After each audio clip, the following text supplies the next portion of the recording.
எனக்கு 29 வயது இருக்கும்போது உணர்ச்சிகள் கொஞ்சம் அதிகமாக இருந்த காலம் அது. மனசு அடிக்கடி ஒருவரை நாடிக்கொண்டே இருந்தது.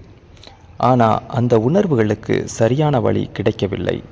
அதனால் உள்ளுக்குள் ஒரு பதற்றம் இருந்தது.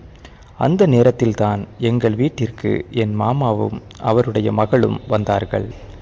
என் தாத்தா உடல்நிலை சரியில்லாததால் அவரை பார்க்கத்தான் வந்திருந்தார்கள்.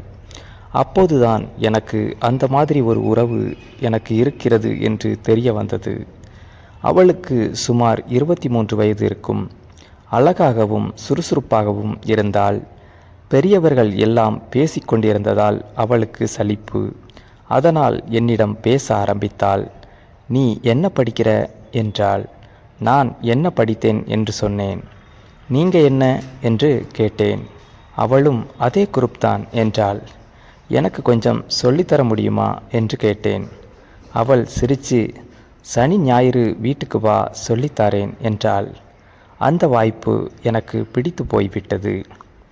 அடுத்த சனிக்கிழமை நான் அவள் வீட்டிற்கு போனேன். அவர்கள் அப்பார்ட்மெண்ட்டில் இருந்தார்கள். அமைதியான இடம். கதவை மாமா திறந்தார்.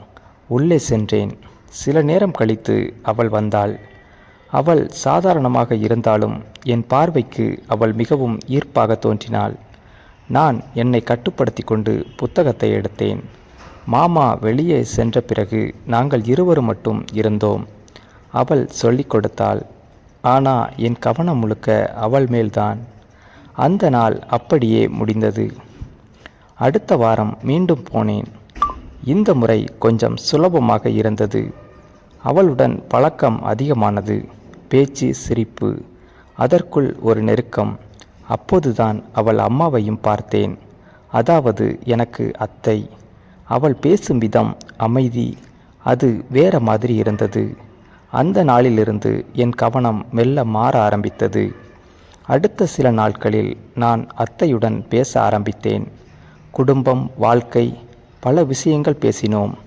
ஒரு நாள் அவள் சொன்னாள், "எல்லாருக்கும் வாழ்க்கை எளிதாக இருக்காது."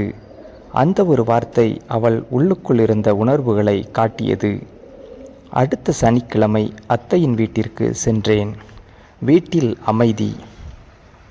அத்தை பொண்ணு வெளியே போயிட்டா. மாமா வேலைக்கு சென்று விட்டார்கள். நாங்கள் மட்டும். அத்தையுடன் சமையலறையில் பேசிக்கொண்டிருந்தோம். பேச்சு மெதுவாக ஆழமான விஷயங்களுக்கு போய் சேர்ந்தது. அவள் வாழ்க்கையில் நடந்த சில விஷயங்களை பகிர்ந்தாள். அந்த நேரத்தில் எங்களுக்குள் ஒரு விளக்கமில்லாத அமைதி உருவானது. அவள் என்னை பார்த்தாள். "உனக்கு எப்படிப்பட்ட பெண் பிடிக்கும்?" என்றாள். நான் சிரித்தேன். "பிடிச்சா போதும்." அவள் சிரித்தாள். அது ஆன்சர் இல்லை. அந்த சிரிப்பில் ஒரு சின்ன நெருக்கம். நான் அவளை பார்த்து கொண்டே இருந்தேன். அவள் கவனித்தாள்.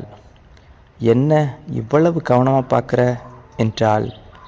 நான் தப்பித்து கொள்ள முயன்றேன். அவள் சிரித்து, "சொல்லலாம், நான் கோபப்பட மாட்டேன்" என்றாள். அந்த நிமிஷம் என் மனசு குழப்பமடைந்தது. சில நொடிகள் அமைதி. பிறகு அவள் அருகே நின்றாள். அந்த நெருக்கம் வார்த்தைகளால் சொல்ல முடியாதது. இருவரும் கலந்தோம் ஒன்றாக. அந்த நாளில் நடந்தது வெறும் உணர்ச்சியின் ஓட்டம். எந்த திட்டமும் இல்லை. அந்த நிமிஷத்திலிருந்து உணர்வுகளால் நாங்கள் இருவரும் ஒரு வரம்பை தாண்டினோம். அதற்கு பிறகு சில நாட்களில் ஒருவரையொருவர் சந்திக்கும்போது அந்த நெருக்கம் மீண்டும் வந்தது. ஆனால் அதே நேரத்தில் ஒரு பயமும் இருந்தது. நாட்கள் கடந்து போனது. ஒரு நாள் நான் என்னையே கேட்டுக்கொண்டேன், "இது சரியா?" அந்த கேள்விதான் என்னை நிறுத்தியது. அதற்கு பிறகு நான் அந்த வீட்டிற்கு போவதை குறைத்தேன். மெதுவாக அந்த தொடர்பும் முடிந்தது. இன்று திரும்பி பார்க்கும்போது அது ஒரு அனுபவம். ஆனால் அது எனக்கு ஒரு பாடம். உணர்ச்சி வருவது இயல்பு. ஆனால் அதை எங்கே நிறுத்தணும் என்று தெரிந்திருப்பதுதான் முக்கியம்.